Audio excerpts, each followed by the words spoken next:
طرح سے استقبال قبلہ، قبلے کی طرف رخ کرنا بھی شرط ہے۔ لہٰذا اگر کسی نے کسی اور سمت میں نماز شروع کر دی اور پھر وہ قبلے کی طرف ہو گیا، نماز شروع ہو جائے گی؟ نہیں ہوگی۔ دلیل کیا ہے، وجہ کیا ہے؟ کہ استقبال قبلہ یعنی قبلے کی طرف رخ کرنا شرط تھا اور وہ شرط پوری نہیں ہوئی، لہٰذا نماز شروع ہی نہیں ہوئی۔ تو استقبال قبلہ میں اصل جو ہے وہ ہم ایک طرف رخ کر کے نماز ادا کر رہے ہیں۔ تو استقبال قبلہ میں اصل تو یہ ایک سمت ہے، یہ رخ ہے جو اللہ تعالیٰ نے ہمارے لیے مقرر فرمایا ہے۔ ہم کسی عمارت کو سجدہ نہیں کرتے ہیں اور نہ معاذ اللہ عمارت کو خدا سمجھتے ہیں، یہ ایک رخ اللہ نے مقرر کر دیا ہے۔ پہلے بیت المقدس کی طرف رخ کیا کرتے تھے، پہلے وہ سمت اللہ نے مقرر فرمائی تھی، تو اس طرف بالکل جسٹ اپوزٹ اس طرف رخ کرتے تھے۔ پھر اللہ تعالیٰ نے خانہ کعبہ کو قیامت تک کے لیے عبادت کے رخ کے طور پر مقرر فرمایا، تو اب اس کو ہم اس کی طرف رخ کرتے ہیں، تو نہ ہم کعبے کو سجدہ کرتے ہیں کیونکہ سجدہ اللہ کے لیے ہے اور عبادت بھی اللہ ہی کی ہے۔ کعبہ معظمہ کی طرف رخ کرنے کا ہمیں اللہ تعالیٰ نے حکم ارشاد فرمایا ہے، تو ہم اس طرف رخ کرتے ہیں۔ تو ایک بات یہ یاد رکھنے کی ہے کہ ہم نہ خانہ کعبہ کو سجدہ کرتے ہیں اور نہ ہی اس کی عبادت کرتے ہیں۔ تو یہ اگر کوئی بت پرست اگر اعتراض کرے کہ بھئی ہم بتوں کو پوچھتے ہیں، تم بھی تو ایک عمارت کو سجدہ کرتے ہو، تو تم میں اور ہم میں کیا فرق ہے؟ تو فرق نیت کا ہے کہ ہم نہ اس عمارت کو سجدہ کرتے ہیں اور نہ اسے معبود سمجھتے ہیں۔ خالق کائنات نے ہمارے لیے عبادت کے لیے ایک رخ متعین کر دیا ہے، ہم اس رخ کی طرف نماز ادا کرتے ہیں، تو نہ ہم اس عمارت کو سجدہ کرتے ہیں اور نہ ہی اس کے بارے میں یہ اعتقاد رکھتے ہیں کہ معاذ اللہ وہ خدا ہے۔ تو اگر یہ کوئی اعتقاد رکھ کے سجدہ کرے گا تو دائرہ اسلام ہی سے خارج ہو جائے گا۔ تو ان کے اعتقاد میں اور ہمارے اعتقاد میں زمین اور آسمان کا فرق ہے۔ اللہ تعالیٰ نے اس گھر کو عظمتوں سے نوازا ہے اور اسے رخ کے طور پر مقرر فرمایا ہے، تو اس کا ادب ہے، احترام ہے، سب کچھ ہے، لیکن بہرحال سجدہ اسے نہیں کیا جاتا، سجدہ اللہ ہی کو کرتے ہیں معبود حقیقی کی عبادت کی نیت سے۔ تو یہ اس کا جواب ہو گیا۔ پھر استقبال قبلہ جو ہے اس میں یہ استقبال قبلہ عام ہے،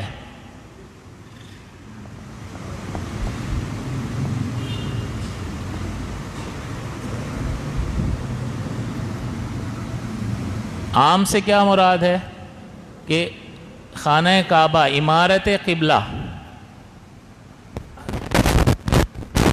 کی طرف رخ، عمارت قبلہ کی طرف رخ کرنا، اس کو بھی کیا کہیں گے؟ استقبال قبلہ کیا۔ دوسرا ہے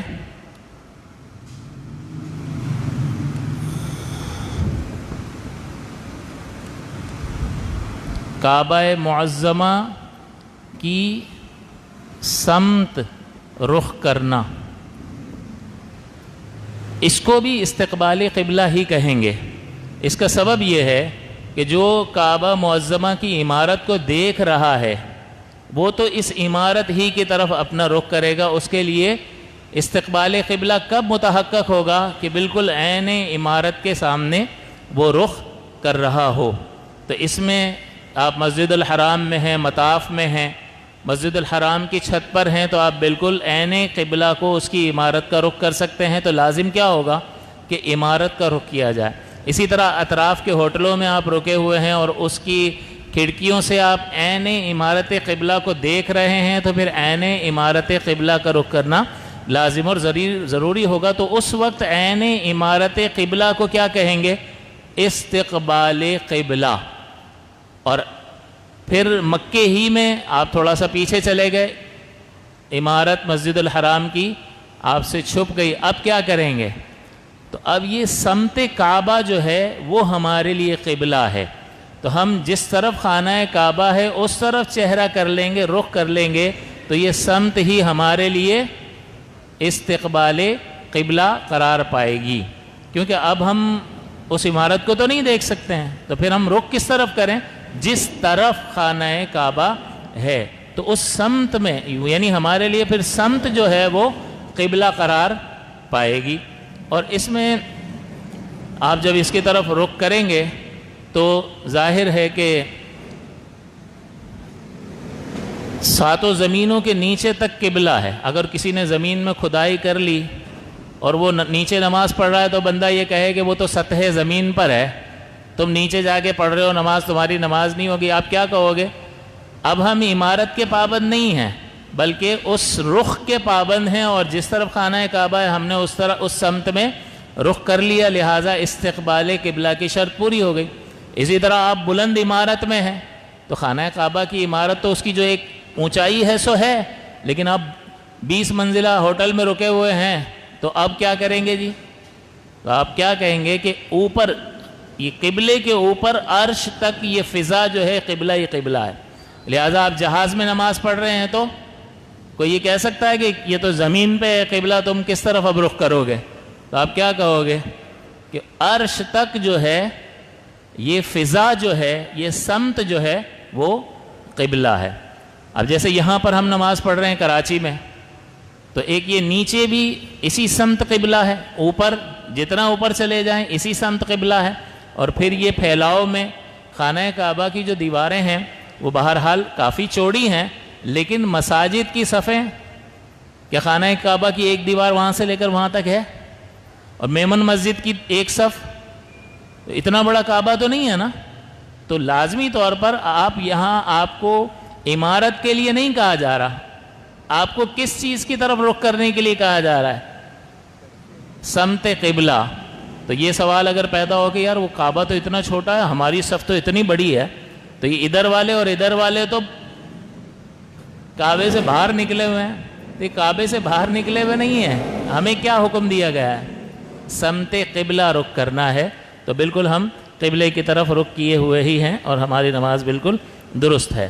اب اس میں ایک اور چیز کہ جب ہم قبلے کی طرف رخ کرتے ہیں, نماز ہم پڑھ رہے ہیں, تو کوئی شخص تھوڑا سا کسی کا دھکا لگ گیا اور وہ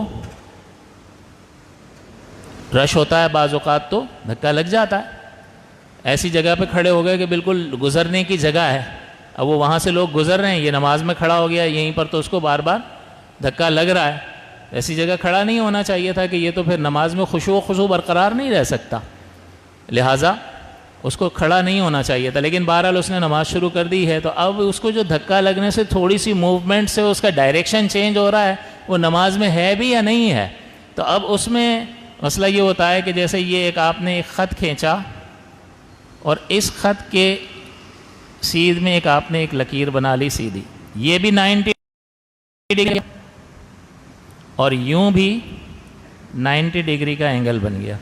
آپ یہاں نماز پڑھ رہے ہیں سمجھ لیں, اب اس میں یہ 45 ڈگریز کا ایک اینگل یہاں نکالیں گے, 45 یہاں, تھوڑا نیچے ہو گیا یہ.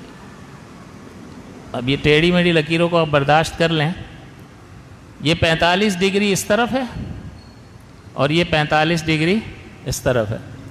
یہ اس کے اندر جو بھی موومنٹ کرے گا یہ قبلے ہی کی طرف ہے, تو لہٰذا یہاں نماز پڑھ رہا تھا, تھوڑا سا گھوم گیا لیکن اس ہی کے اندر ہے, تو یہ قبلے ہی کی طرف ہے, اس کی نماز فاسد نہیں ہوگی. اسی طرح اس طرف گھوم گیا اور اسی ڈائریکشن میں قبلے ہی کے اندر ہے, تو یہ 45 ڈگری کے اندر اگر ہوگا تو اس کا مطلب یہ کہ تھوڑا سا اگر موو ہوا ہے تو یہ قبلے کی سمت سے باہر نہیں ہوا, تو یہ نماز ہی میں ہے.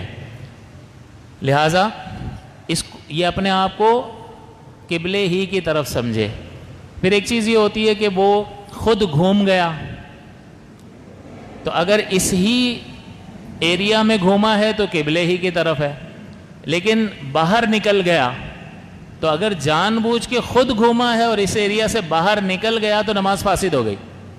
لیکن کسی کا دھکا لگ گیا اور یہ باہر نکل آیا تو 3 سبحان اللہ کی مقدار وقت ہے, فوراً پلٹ آئے, تو اب بھی یہ نماز ہی میں متصور ہوگا. یہ آپ کو پہلے بھی بتا دیا ہے کہ خود اگر کچھ کرے گا تو شریعت اس کو موقع نہیں دے گی, لیکن اگر اس کی غلطی نہیں تھی تو شریعت 3 سبحان اللہ کی مقدار اس کو موقع دے گی. جیسے کہ ستر عورت میں آپ کو بتایا تھا کہ ستر کھل گیا تو کھل گیا، اس نے کچھ نہیں کیا، تو 3 سبحان اللہ کی مقدار اس کے پاس ٹائم ہے، حالانکہ شرط ہے، وہ بھی ستر عورت بھی شرط ہے، لیکن کھل گیا، 3 سبحان اللہ کی مقدار اس نے چھپا لیا تو نماز ہو گئی۔ اسی طرح سے یہاں پر بھی مسئلہ ہوگا۔ پھر اس میں جو شخص استقبال قبلہ سے عاجز ہے وہ کیا کرے؟ وہ کون ہے استقبال قبلہ سے عاجز؟ جیسے بیمار ہے، اس کو موومنٹ بہت زیادہ تکلیف دیتی ہے، یا وہ خود سے قبلے کی طرف رخ نہیں کر سکتا، لیکن اگر کوئی اس کو قبلے کی طرف پھیر دے تو وہ کر سکتا ہے، لیکن کوئی ہے نہیں کہ اس کا رخ قبلے کی طرف کرے، اکیلا ہے اس وقت اور نماز کا وقت ہو گیا ہے اور نماز کا وقت لمیٹڈ ہے، تو اب یہ قبلے کی طرف رخ کرنا تو شرط ہے لیکن یہ معذور ہے۔ تو جب یہ معذور ہے تو پھر اس کے لیے اس بات کی اجازت ہوگی کہ وہ کسی بھی طرف رخ کر کے نماز پڑھ سکتا ہے۔ اسی طرح جانور وغیرہ کی سواری جو کرتے ہیں دیہاتوں وغیرہ میں، بعض جانور ایسے ہوتے ہیں سواری نہیں ہونے دے گا، ایک بار اتر گئے تو سوار نہیں ہونے دے گا، اور کوئی ایسا ہے بھی نہیں کہ وہ جانور کو کنٹرول کر کے اس کو سوار کروا دے، تو یہ معذور ہے۔ اب جو ہے یہ جس بھی رخ جو ہے وہ سواری پہ نماز پڑھے گا، نماز ہو جائے گی، لیکن اگر وہ سواری کو روک کے اس سواری ہی کو قبلہ رخ موڑ سکتا ہے تو اس کو یہ قبلہ رخ کرنا ضروری ہوگا، اور اگر ایسا بھی نہیں کر سکتا یا قافلہ چلا جائے گا، آنکھوں سے اوجھل ہو جائے گا، تو جس سمت سواری جا رہی ہے اس ہی سمت۔ اس سے یہ بھی مسئلہ معلوم ہو گیا کہ آپ کو بس میں نماز پڑھنی پڑ گئی تو وہ روک ہی نہیں رہا ہے۔ اب میں نے آپ کو بتایا تھا کہ آپ اس میں اسی وقت میں نماز پڑھنا فرض ہے، آپ نماز پڑھیں وہاں پر بیٹھ کر جس طرح سے، تو نہ آپ قیام کر پا رہے ہیں نہ آپ رکوع سجود کر پا رہے ہیں، حالانکہ قدرت ہے لیکن جگہ ہی نہیں ہے۔ اسی طرح جہاز جس سمت میں جا رہا ہے استقبال قبلہ بھی نہیں کر پا رہے ہیں، جہاز میں پڑھ رہے ہیں، کشتی وغیرہ میں تو چلو آپ رخ کر لو گے، لیکن ان سواریوں پر اگر آپ کو موقع میسر نہیں آئے گا تو پھر جس سمت میں یہ سواریاں جا رہی ہیں اسی سمت میں آپ نماز ادا کر لیں گے۔ ایک صورت یہ ہوتی ہے کہ آپ کہیں سفر پر نکلے اور آپ کو معلوم ہی نہیں ہے قبلہ کس طرف ہے، تو سب سے پہلے تو پوچھیں گے علاقائی لوگوں سے کہ وہ بتا دے آپ کو، تو سب سے پہلے تو معلوم کریں گے۔ اگر کوئی مل گیا اور اس نے بتا دیا تو ٹھیک ہے، اسی پہ اعتماد رکھیں گے اور اسی سمت میں نماز پڑھ لیں گے۔ اگر کوئی بتانے والا نہیں ہے تو علامات دیکھیں گے، کوئی مسجد وغیرہ ہے اس کا محراب وغیرہ، اس سے پتہ چل جائے گا۔ اگر ایسا بھی نہیں ہے تو ستاروں وغیرہ سے پتہ چل جاتا ہے اگر وہ اس کا علم رکھتا ہے۔ اسی طرح سورج کی گردش سے پتہ چل جاتا ہے کہ سورج مشرق سے نکلتا ہے اور مغرب میں غروب ہوتا ہے، تو مغرب میں قبلہ ہے، تو سورج اگر اس طرف ڈھل رہا ہے تو آپ کو اس کی موومنٹ سے پتہ چل جائے گا کہ اس طرف ڈوب رہا ہے نا، یا اس کا مطلب یہ یہاں قبلہ ہے۔ لیکن اگر اس کو ان چیزوں کا علم نہیں ہے تو پھر وہ معذور ہے۔ اب وہ کیا کرے؟ اس کو کسی بھی ذریعے سے یہ پتہ نہیں چل رہا ہے کہ قبلہ کس طرف ہے، اور قبلہ یہ شرط ہے استقبال قبلہ، تو اب وہ کیا کرے؟ تو اب وہ اپنے دل سے پوچھے۔ اس کو کہتے ہیں تحری کرنا، تحری۔ وہ اپنے دل سے پوچھے کہ کس طرف ہوگا قبلہ، بس جس طرف دل گواہی دے اس ہی کو سمت قبلہ سمجھے اور نماز ادا کر لے۔ اگرچہ قبلے کے خلاف بھی ادا کر لے گا تو نماز ہو جائے گی۔ اس کا سبب یہ ہے کہ یقینی طور پر اس کو معلوم نہیں ہو پا رہا ہے کہ کس طرف ہے، کوئی بتانے والا نہیں ہے اور کوئی علامات نہیں ہے، یا علامات تو ہیں لیکن اس کے پاس اتنا علم نہیں ہے کہ جان لے، تو اب یہ کیا کرے؟ اب یہ یقینی طور پر نہیں جان سکتا، تو کیا شریعت اب ایسا حکم دے گی جو اس کے قابو میں نہیں ہے؟ ایسا حکم نہیں دے گی، کیونکہ اللہ نے فرمایا لا یکلف اللہ نفسا الا وسعها، کہ اللہ تعالیٰ کسی بندے کو اس کی طاقت سے زیادہ پابند نہیں کرتا۔ تو اب اس کو کہیں کہ بھائی تمہیں پتہ ہو یا نہ ہو کچھ بھی کرو، تمہیں تو قبلے کی طرف ہی پڑھنی پڑے گی، تو آپ کیا کرو گے؟ آپ کہو گے میں اس کا یقین حاصل کیسے کروں، میرے پاس اسباب ذرائع نہیں ہیں۔ تو شریعت پھر پابند نہیں کرتی ہے۔ پھر آپ کیا کر سکتے ہو؟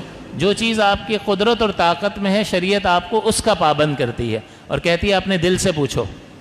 اور تحری کرو، سوچ بچار کرو کہ کس طرف ہونا چاہیے، بس جس طرف دل جمے اس ہی طرف نماز پڑھ لے، اس کی نماز ہو جائے گی۔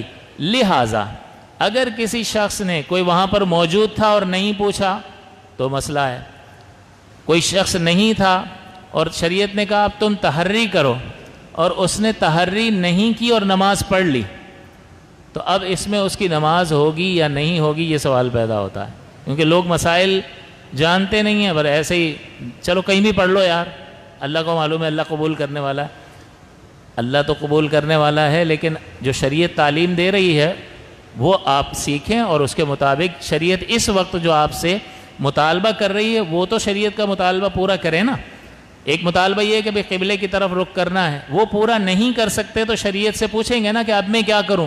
شریعت کہہ رہی ہے تحری کرو، اب یہ تحری بھی نہ کرے تو اس کا مطلب یہ ہے کہ اس نے شریعت کے حکم کو پورا نہیں کیا، لہٰذا نماز نہیں ہوگی۔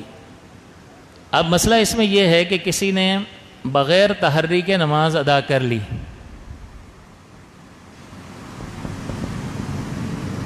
تو اس کی 3 صورتیں ہیں۔ بعد میں معلوم ہوا کہ صحیح سمت میں پڑی تھی،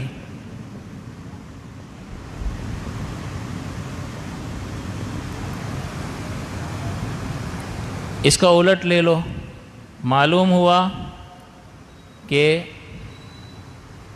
غلط سمت میں پڑی تھی، یعنی اس کو علم کسی نہ کسی طریقے سے حاصل ہوا، اور تیسرا بس وہاں سے گزر گیا، پتہ ہی نہیں چلا، کچھ معلوم نہ ہوا۔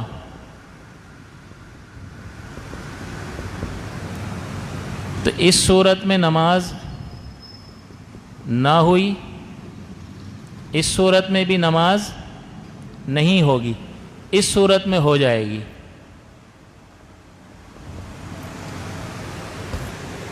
تحری نہیں کی، لیکن جس طرف بھی اس نے پڑھی اس کو بعد میں یہ پتہ چلا کہ صحیح سمت میں پڑھی ہے تو نماز ہو گئی، لیکن پتہ چلا غلط سمت میں پڑھی ہے، علم حاصل ہوا، نماز نہیں ہوئی۔ کچھ بھی پتہ نہیں چلا، پڑھی اور بس میں بیٹھ کے نکل گئے، اب کس کو پتہ ہے کہاں ٹھہرے تھے، کیا کیا تھا، کس سمت میں، کون پوچھتا ہے جی؟ تو کچھ بھی، یہ والی صورت اکثر پائی جائے گی، تو اس صورت میں نماز نہیں ہوگی۔ لہٰذا آپ جب سفر پر جائیں اور آپ کو سمت قبلہ معلوم نہ ہو، اب تو یہ آلات بھی آ گئے ہیں، نیٹ ہر جگہ چل رہا ہوتا ہے، تو یہ بھی سمت قبلہ بتا دیتا ہے، لیکن اگر وہ آپ کے پاس نہ ہو یا وہ ہو لیکن آپ کو دیکھنا نہ آتا ہو، معلوم کرنا نہ آتا ہو، تو تحری کی طرف جانا ضروری ہے، اور پھر تحری کیے بغیر کریں گے تو ایک صورت میں اگر صحیح سمت میں پڑھ لیے تب تو ہو جائے گی، اور اس کے علاوہ غلط سمت میں پڑھیے یہ پتہ چلا اور کچھ پتہ ہی نہ چلا تو دونوں صورتوں میں نماز نہیں ہوگی، تو اس کا خیال رکھنا ضروری ہے۔ یعنی ہمیں تحری کرنا لازم ہے، اور تحری کے بغیر پڑھیں گے تو 2 صورتیں ایسی ہیں جس میں نماز ہوگی ہی نہیں، اور جب نہیں ہوگی تو قضا کا گناہ ہوگا، اور ایک نماز بھی قضا کرنا جو ہے وہ ایک سنگین جرم ہے اور اس کی بہت سخت سزا ہے، لہٰذا ہمیں احتراز کرنا چاہیے۔ اللہ ہمیں بلاتا ہے، آؤ حی علی الصلاۃ، حی علی الصلاۃ، حی علی الفلاح، حی علی الفلاح، تو اللہ کی طرف آنا چاہیے یا نہیں آنا چاہیے؟ ابھی کیا کر رہے ہو جی؟ دکان پہ بیٹھا ہوں۔ ابھی کیا کر رہے ہو جی؟ لیٹا ہوا ہوں۔ ابھی کیا کر رہے ہو جی؟ موبائل دیکھ رہا ہوں۔ بس عالم، دنیا، بس رب العالم کی طرف کب آؤ گے؟ تو یہ اللہ نے آزمایا ہوا ہے، گویا کہ 5 بار بلاتا ہے کہ اب تمہاری آزمائش ہے کہ تم اس دنیا کو چھوڑ کے میری طرف آتے ہو یا نہیں، اور جتنے انہماک اور توجہ کے ساتھ تھوڑی دیر پہلے دنیا کا کام کر رہے تھے، میرا حق اس سے زیادہ ہے، میری طرف اس سے زیادہ سنجیدگی کے ساتھ اور خشوع و خضوع کے ساتھ متوجہ ہو، ورنہ پھر اللہ تعالیٰ قیامت کے دن کھڑا کرے گا کہ ادھر دھیان جا رہا ہے، ادھر دھیان جا رہا ہے۔ عشق مجازی میں تو دیکھو کہ ماں کہتی ہے اس کے تو حواس پہ چھائی ہوئی ہے یہ لڑکی، اور باپ کہتا ہے، یعنی لڑکی کو، لڑکے کو کہتے ہیں یہ لڑکی اس کے حواس پہ چھائی ہوئی ہے، یہ لڑکی کو کہتے ہیں یہ لڑکا اس کے حواس پہ چھایا ہوا ہے۔ ان دونوں کو تو ایک دوسرے کے سوا کچھ دکھائی ہی نہیں دیتا ہے، ان دونوں کو ایک دوسرے کے سوا کچھ دکھائی نہیں دیتا ہے۔ یہ چیز چاہیے کہ اس کو اللہ کے سوا کچھ دکھائی نہیں دیتا ہے، یہ چیز چاہیے. مجازی عشق میں اتنی حد تک گزر جاتا ہے کہ حواس پہ یہ چیز طاری ہو جاتی ہے. اللہ کا عشق اور اس کی محبت تیرے حواس پہ طاری ہو جائے کہ اس کے سوا تجھے کچھ نظر نہیں آنا چاہیے. تو پھر شوق ہوگا, پھر انتظار ہوگا کہ اس محبوب کی طرف سے بلاوا کب آتا ہے. حی علی الصلاح, حی علی الفلاح, آؤ نماز کی طرف, آؤ کامیابی کی طرف. لازمی گارنٹی اس کو کامیابی قرار دیا ہے. ہم کامیابیاں عالم میں محو ہو کر اسی میں مشغول ہونے میں کامیابی کے متلاشی ہیں, لیکن ہمارا رب کیا فرما رہا ہے؟ سب کچھ چھوڑ کے یہاں پر آ جاؤ, یہ ہے کامیابی. اللہ تعالیٰ سے دعا ہے کہ اللہ تعالیٰ ہمیں اپنی حقیقی محبت عطا فرمائے, اور جس طرح سے اپنی طرف متوجہ ہونے کا اس نے حکم فرمایا ہے ایسا متوجہ ہونا عطا فرمائے, اور اس عشق کی اور اس توجہ کی لذتوں سے ہمیں بہرہ مند فرمائے. آمین. وآخر دعوایا ان الحمدللہ رب العالمین. اللہم صلی علی سیدنا و مولانا محمد معدن الجود والکرم وآلہ وصحبہ وسلم. اللہم ربنا تقبل منا انکا انت السمیع العلیم وتب علینا